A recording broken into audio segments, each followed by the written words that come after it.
If you want to find out who you are and you want to have a strong sense of self, I honestly think you only need to do 3 things, which is to interact with other people, have time to sit and think to yourself, and to read. Honestly, it's that simple, and I think those are the 3 things that people do the least when they're trying to figure out who they are. For my first point, I do think we have to connect with other people to figure out who we are. I am totally against the Western ideology of getting away from the herd and being uninfluenced by other people and other ideas to figure out who you really are.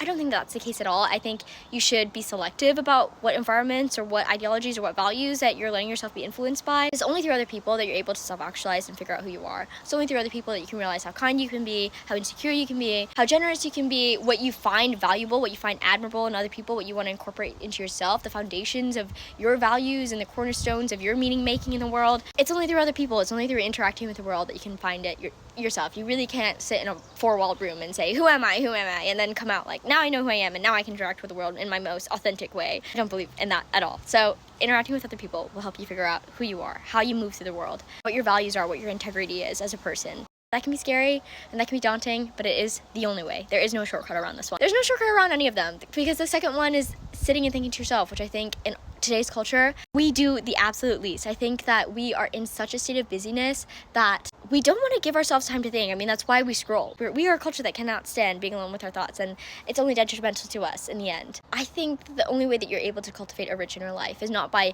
consuming more and more media, which is very easy to do in today's age, but it's honestly just sitting outside, looking at a tree and figuring out, what did I think about this? Like, what did I think?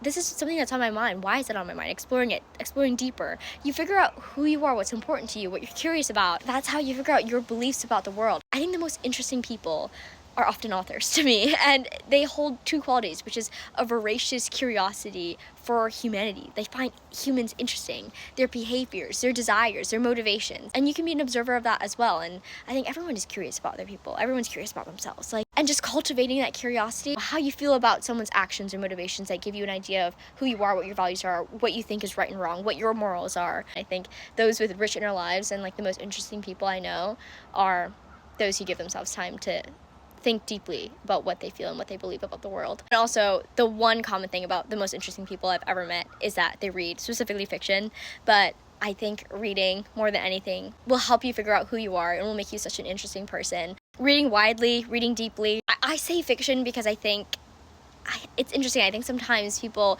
read so much self-help and so much nonfiction, which self-help has been, a genre that has been best-selling for decades. It's everyone was looking for these self-help books to figure out how to be a person in the world and what's important in the world and how to be who they want to be. And honestly, I think that people are being led astray in terms of self-help. I just feel like it's just a marketing ploy.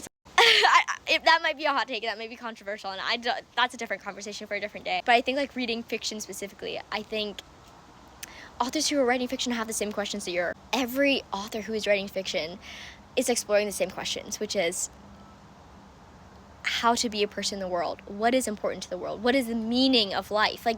We're all exploring the same questions. Reading books, reading the classics especially, it gives you so much surface area to explore through other characters and through other worlds, the same questions that you're exploring in yours. And these questions have been asked for centuries throughout these novels, and maybe they've come to conclusions that could enrich yours and inform yours. I honestly think that those are the 3 things that it takes to figure out who you are, and that doesn't mean that once you start incorporating all of those, you'll still figure it out. I mean, it is a lifelong process, but